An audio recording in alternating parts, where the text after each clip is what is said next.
Hello, everyone. This is Cassandra Williamson coming to you from Hardy, Kentucky, in Pike County, right near the Hatfield-McCoy feud country. As a matter of fact, it's about one of the headquarters for one of them is about 5 miles from here. Well, actually, less than that, maybe 3 miles.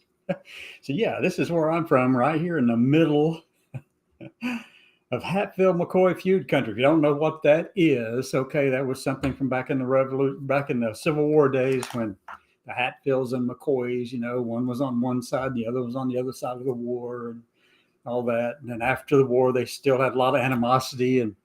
But lo and behold, their kids fell in love with each other. And there was a pig and a girl and a guy. And it lasted until 1920 with a shootout in Mate One, West Virginia, folks. Anyway, this is The Path Forward. Today is April 17th. 2025. It's Thursday.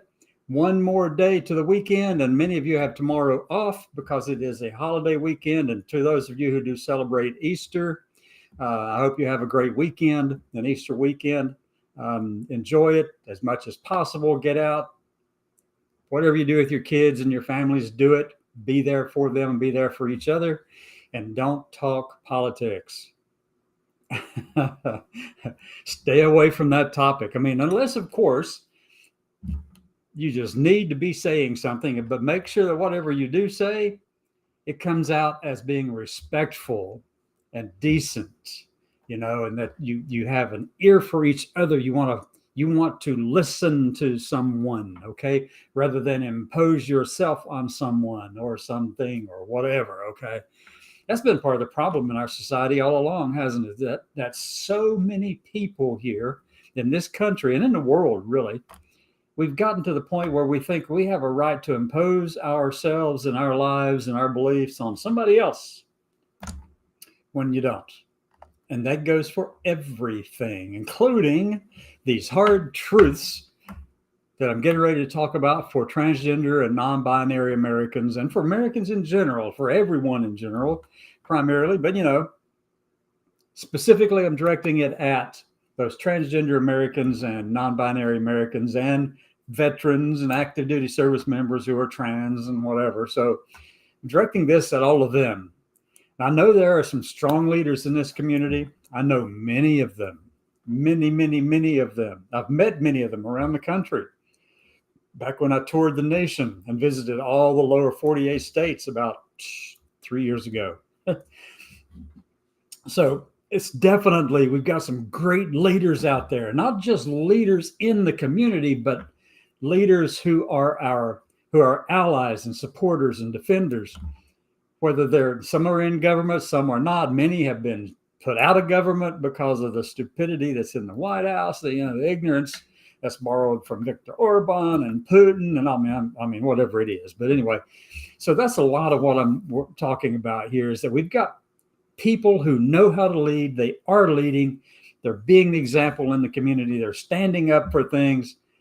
But the thing we're not doing, folks, is speaking truth. We're not doing that, okay? We're letting some of the craziness in our communities, regardless of whether it's trans or non-binary or what, even in the Christian communities or the Muslim communities or any of these communities, we let the fringe crazy people take over and take the center stage and soak up and suck up all of the light. Okay? We've seen a lot of that. And that's why we are where we are today, because there's so many, well, not the main reason. The main reason is the dichotomy and the struggle that takes place between who we are and what religious views are. Primarily, that's where the root of this stuff comes from. But I'm not saying it's Christian. I'm not saying it's Muslim, but I'm saying it's there. That's the root of this that has been that way since 1946, when somebody changed the translation in the Bible and put the word homosexual in there, and it was never in there. Yeah, the modern Bible's got that word in it, and it never was there. Wasn't intended to be there. And that comes from, that's on the Muslim side, the Christian side, all of it. But there's been this animosity that's just grown out of proportion for anyone who is in the LGBTQ plus alphabets community. And obviously, there are those out there who are trying to drive them all apart. And most of the time, it wouldn't hurt for them to be apart, because I can tell you that me, as a transgender woman who has gone completely through everything except for the voice part of it. And as I said yesterday, I don't talk like this in the bathroom, draw too much attention. But see, that's the crux of it. I'm not willing to draw attention to myself in those spaces, because that's where the problem arises. We do not have a right. The people in the trans community, the transsexuals, the transgender people, non-binary people, we don't have a right to impose ourselves on everyone else and force them to agree with us. I know I've said this incessantly. I've repeated this narrative over and over and over again since I got back into doing this 50 or 60 episodes ago. So I've been saying it all the time.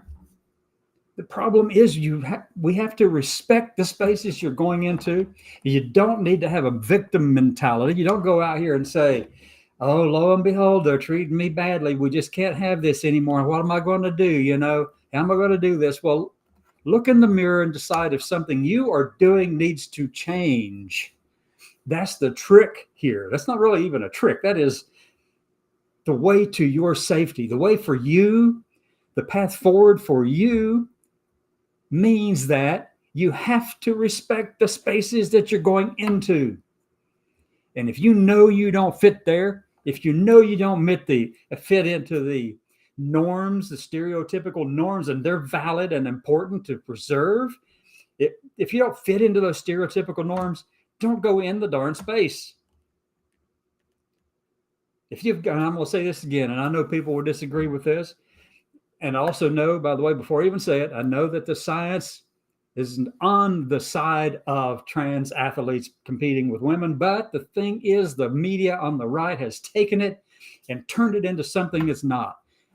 Yeah, there have been a few trans people who did go through puberty, male puberty, and then got in there and absolutely walloped some people. If you've been through male puberty, stay out of the darn sports. Statistically, you have an advantage. And I don't care how many times we try to whitewash it or make it sound good or make ourselves sound good about it or feel good about it. There is a statistical advantage from the average male and the average female. There are differences that are visible. That doesn't mean it applies to all. It doesn't mean it applies to elite athletes or anything like that. No, it doesn't. But on average, there are some differences. And I'll tell you, there's some people I would not want to go up against. Nope. No, in any kind of athletic situation. But, I'm about to turn 66 here in May. Oh, my God, what happened to all these years? With 4 kids and 8 grandkids later. So the challenge we face is, one, you don't want to come across as being a victim in any of this. You don't want to be saying things that imply that the problem is, I'm a victim. They're attacking me, or they're going to erase me. Well, look at yourself and see if you're doing something that maybe draws attention to yourself. I know it's a hard thing to deal with. I understand. I get it. I know what you're saying. It takes time to get to the place. It takes a lot of time to get to the place, and a lot of money to get to the place where you can mostly respect the spaces that you're going into. And I'm going to say this as plain as possible. If you were born assigned male at birth, okay, I'm going to use that term. If you're assigned male at birth and you still have your junk, don't go in the women's locker rooms. Stay the F out.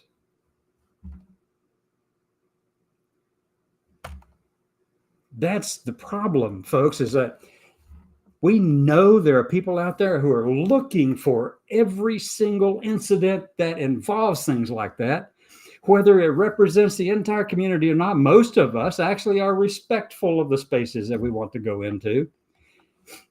But here's what happens. You get somebody like Rose Montoya who takes the top off at the White House. And that still bothers me. That still bothers me from 2023, I believe.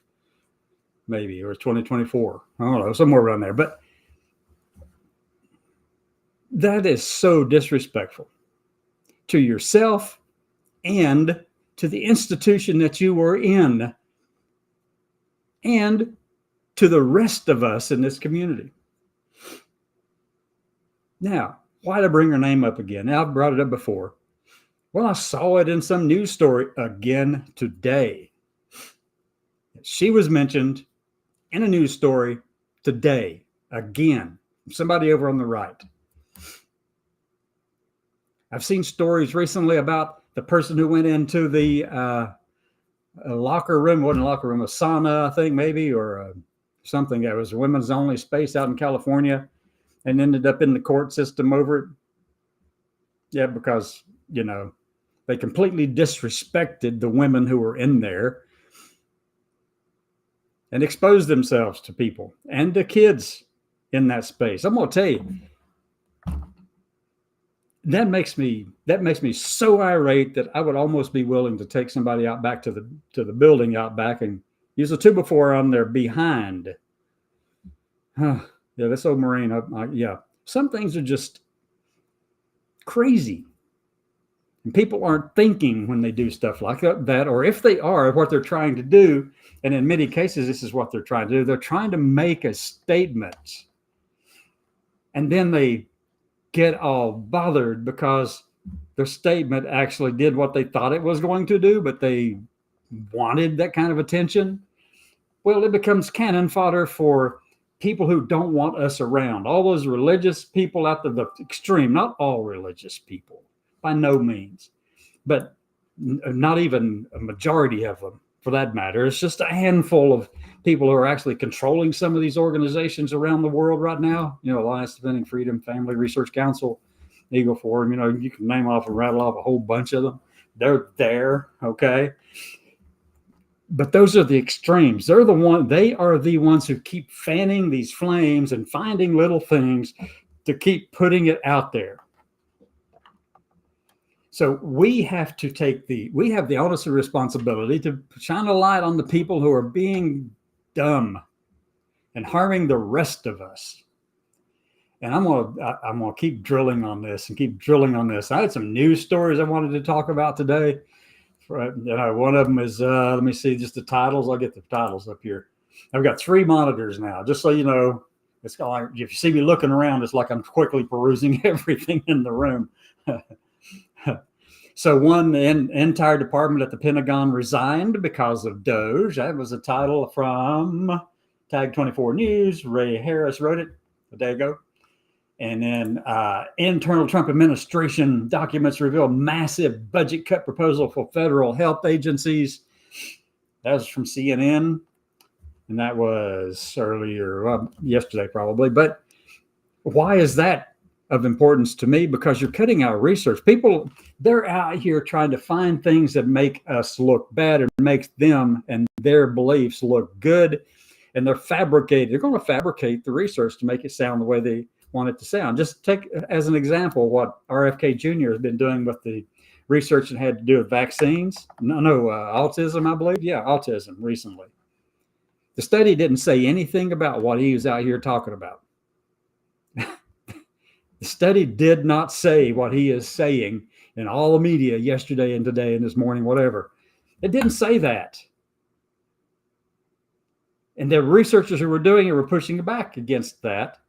But, you know, if they keep pushing too hard, they'll lose their job because, you know, RFK Jr. wanted it to say one thing and it didn't actually say that about autism. And that's the whole thing with this administration. They're going to take everything and turn it on its head against us. Now, here's one thing they're not going to have to change very much, and that's what's happening over in England in the UK with the Supreme Court of Great Britain, where they ruled that a woman is defined as a biological female in everything, documents or whatever. Well, look, the United States, the lawmakers and policymakers here in this country, they love being able to pull up stuff from Europe and Great Britain and, wherever, and Sweden and all these places. And no matter how strong the science is behind whatever they're saying, they use it over here in courthouses. Not in courthouses, but in legislative bodies when they're talking about these topics. I've been in different legislative bodies around the country in different states, and listening, they mention everything that doesn't belong there, that has no basis in reality, that is just junk science. They mention everything but real science. Now, look, people are going to say, you call it junk science, we call it real science. Yeah, I know that. I do know that. I know that quite well. But all you have to do is look to see where it was published, if it was peer reviewed, and those things are important. And the quality of the research, and to see how many times it's actually referenced and cited by others who are respectable in that field. People have got knowledge in the field. They're the ones you should be trusting on these matters. Not somebody who got their PhD like that, whatever his name is, over on X or Twitter, Halogen, JD.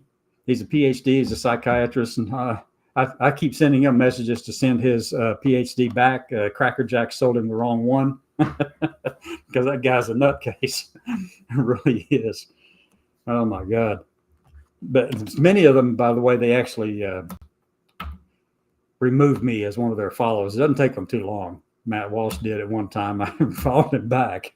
But it's fun to get out there and comment on these kind of things. But I want to tell you, if you're not strong, that's the path forward here. If you aren't strong and you don't feel confident in who you are and your ability to communicate it clearly without offense to someone else, but sometimes you have to break those eggshells and go right on in, like what I'm trying to do with Hard Truths Redux.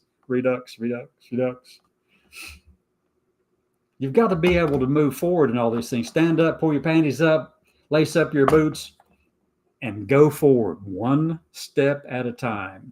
If you get knocked down, get back up. We know how to do that. We know how to do it. Every single one of us know how to do that. And if you're trans or non-binary in this country, you've been through so much already. You've proven how resilient you are. You're here. And I expect you to still be here tomorrow. And with that, come back tomorrow evening and let's talk some more. Have a good one.